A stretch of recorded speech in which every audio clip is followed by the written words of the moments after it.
হরে কৃষ্ণ। আজ 25শে মাঘ 1431 ও 8ই ফেব্রুয়ারি 2025, একাদশী ভৈমী বা ভীম বা জয়া একাদশী। এই একাদশীর দিনে আমি শ্রীমদ্ ভাগবতম পাঠ করছি। আজ আমি পাঠ করছি শ্রীমদ্ ভাগবতমের চতুর্থ স্কন্দ প্রথম ভাগ পঞ্চম অধ্যায় দক্ষ যজ্ঞ নাশের শ্লোক 7 থেকে 15। অত্যন্ত দুঃখের সাথে সকল ভক্তিমতী মা ও ভক্তবৃন্দের কাছে আমার একটি নিবেদন রাখছি যে আমি পূর্বে কিছু অডিওতে 2024 সাল উল্লেখ করে ফেলেছি। আপনারা নিজ গুণে আমার এই ভুলকে ক্ষমা করে দেবেন, কারণ এটি আমার ভুল হয়েছে। তো সেই ভুলের জন্য আমি আপনাদের কাছে ক্ষমা চাইছি। যেখানে 2024 বলেছি সেখানে সেটি 2025 সাল হবে। এটা আমার ভুলবশত একটি পাঠ হয়ে গেছে। শুধু সালটি আমি ভুল বলেছি, ওটি হবে 2024-এর জায়গায় 2025। হরে কৃষ্ণ হরে কৃষ্ণ কৃষ্ণ কৃষ্ণ হরে হরে হরে রাম হরে রাম রাম রাম হরে হরে। শ্লোক 7। অথর্তীজ যজমান সদস্যা ককুভুদিশ্চাং প্রশমিক্ষো রেণুম তমো কিমে তৎকুত এতদ্রজোহভূদিতি দ্বিজাদ্বিজ পত্নচ্চ দদ্ধু।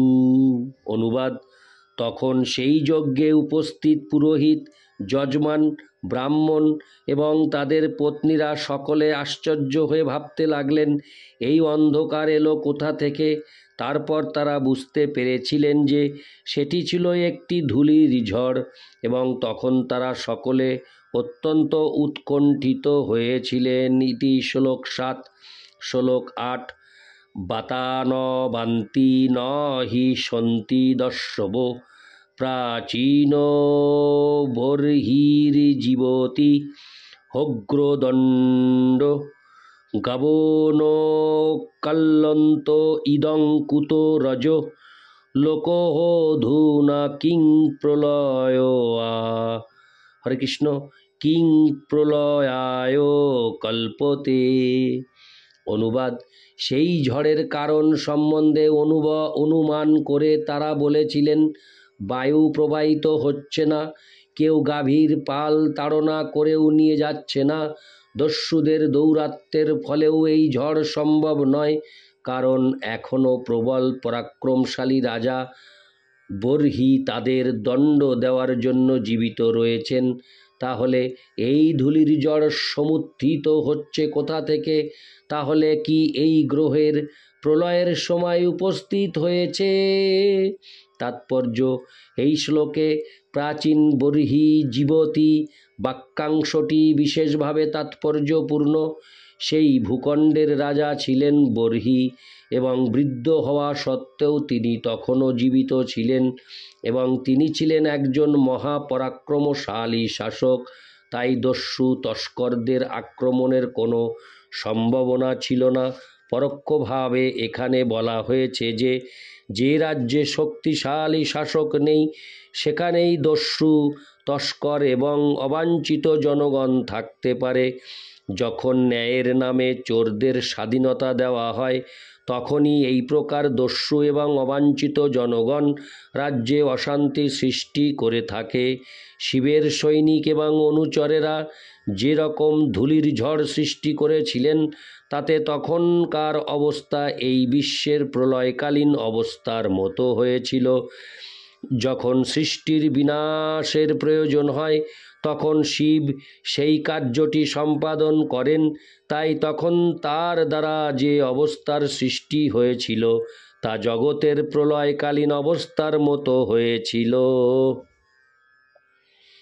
ইতি শ্লোক 8 শ্লোক 9 প্রসূতি মিশ্রা স্ত্রিয় উদ্বিগ্ন চিত্তা ঊচুর্বিপাক বৃজিন শৈব তস্য যৎপশ্যন্তিনাং দুহিতৃনাং প্রজেশ সুতাং সতীমবদোদ্ধাবনাগম। অনুবাদ: দক্ষের পত্নী প্রসূতি এবং সেখানে সমবেত অন্য সমস্ত স্ত্রী লোকেরা অত্যন্ত উদ্বিগ্ন হয়ে বলতে লাগলেন, প্রজাপতি দক্ষ নিরপরাধ সতীকে অবজ্ঞা করার ফলে সতী যে তার ভগিনীদের সমক্ষে দেহত্যাগ করেছেন, সেই পাপেরই ফলে এই সংকট উপস্থিত হয়েছে।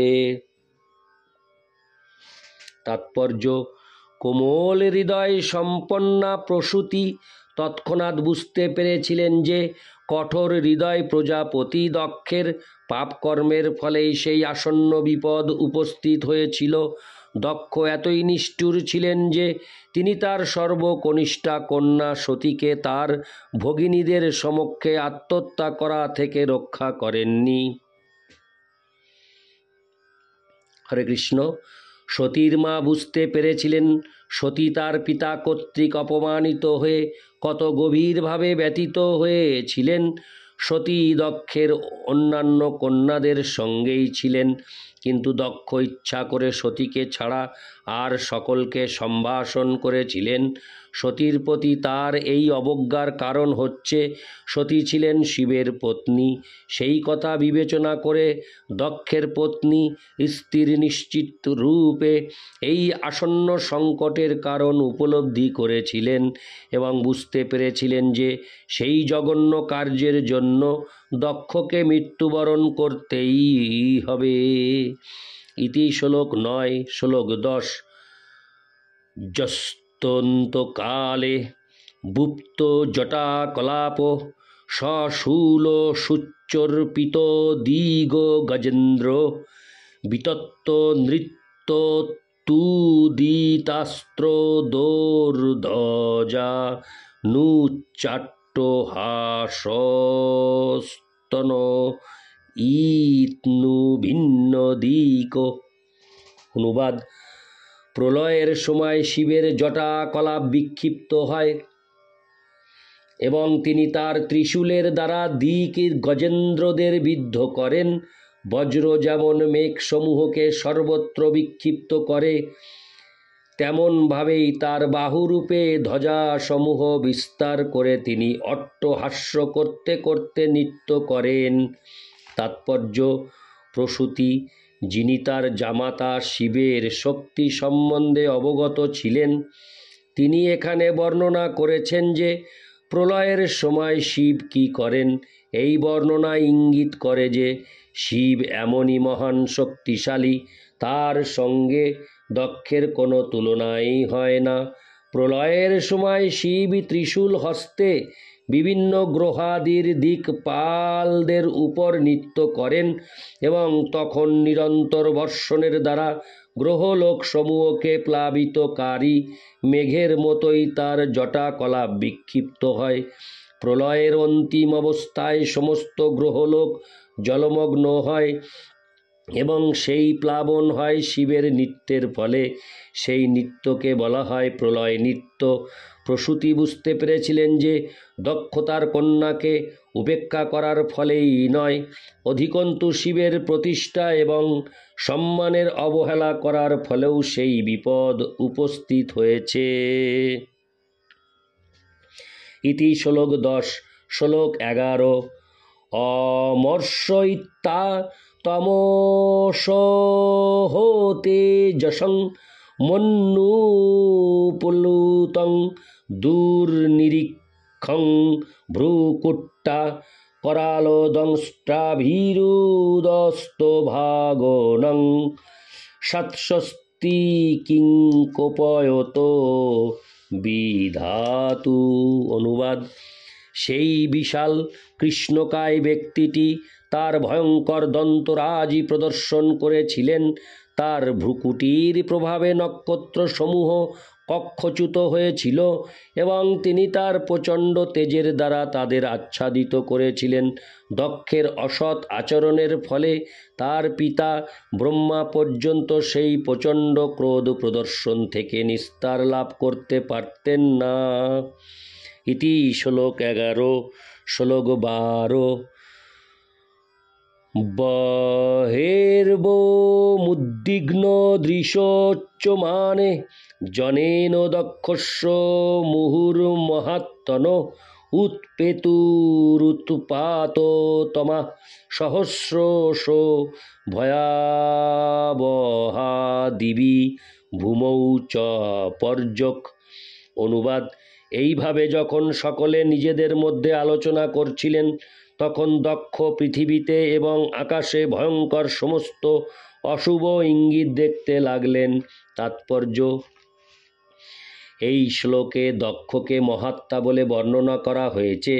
এই মহাত্মা শব্দটির ব্যাখ্যা বিভিন্ন ভাষ্যকার বিভিন্নভাবে করেছেন।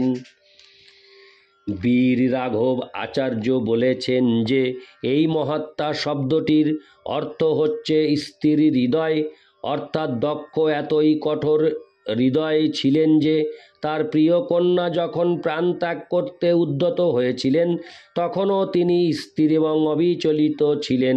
কিন্তু এত কঠোর হৃদয় হওয়া সত্ত্বেও তিনি যখন সেই বিশাল কৃষ্ণকায় অসুরটির প্রভাবে নানা রকম উৎপাত দর্শন করতে লাগলেন, তখন তিনি বিচলিত হয়েছিলেন।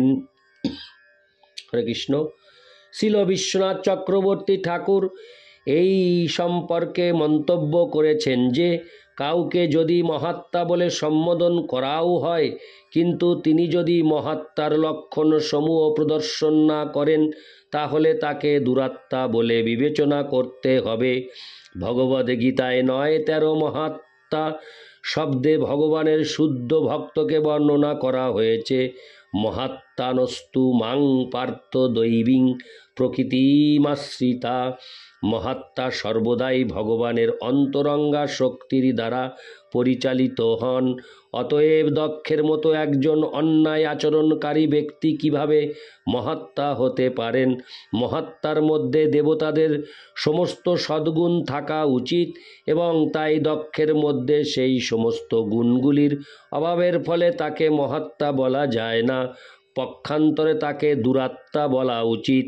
এখানে দক্ষের গুণাবলী বর্ণনা করতে গিয়ে মহাত্মা শব্দটি ব্যঙ্গপূর্বক ব্যবহৃত হয়েছে। ইতি শ্লোক 12। শ্লোক 13। তাবৎ স রুদ্রানুচরৈর্মহামখ নানায়ুধৈর্বামন কৈরুদায়ুধৈ পিঙ্গৈ পিশঙ্গৈর্মকরোদরাননৈ পর্যাদ্রবদ্ভির্বুদা। হরে কৃষ্ণ। পর্যাদ্রবদ্ভির্বুদু রান্নরুদ্ধত। অনুবাদ: হে বিদুর, শিবের সমস্ত অনুচরেরা সেই যজ্ঞভূমি বেষ্টন করেছিল। তারা ছিল খর্বাকৃতি এবং বিভিন্ন প্রকার অস্ত্র শস্ত্রে সজ্জিত। তাদের উদর এবং মুখ মকরের মতো কৃষ্ণ এবং পীতবর্ণাভ ছিল।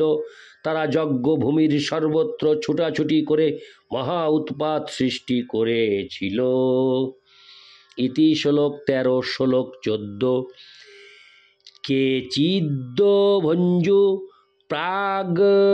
প্রাগবংশং পত্নীশালাং তথা পরে সদ আগ্নিদ্রশালাং চ তদ্বিহারং মহানসম।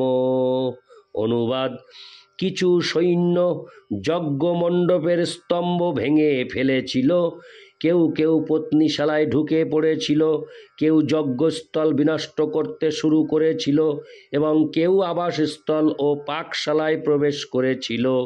ইতি শ্লোক 14। শ্লোক 15। রুরুর্জুর্যজ্ঞপাত্রাণি তথৈকে অগ্নিন নাশয়ন কুন্তেশ্ব মূত্রয়ন কেচিদ্দিভিদুর্বেদী মেখোলা। অনুবাদ: তারা যজ্ঞপাত্র ভেঙে ফেলেছিল, কেউ কেউ যজ্ঞাগ্নি নিভিয়ে দিয়েছিল, কেউ যজ্ঞস্থলের সীমা সূত্র ছিঁড়ে ফেলেছিল এবং কেউ কেউ যজ্ঞকুণ্ডে মূত্রত্যাগ করেছিল। ইতি শ্লোক 15। হরে কৃষ্ণ হরে কৃষ্ণ কৃষ্ণ কৃষ্ণ হরে হরে, হরে রাম রাম রাম হরে হরে। হরে কৃষ্ণ।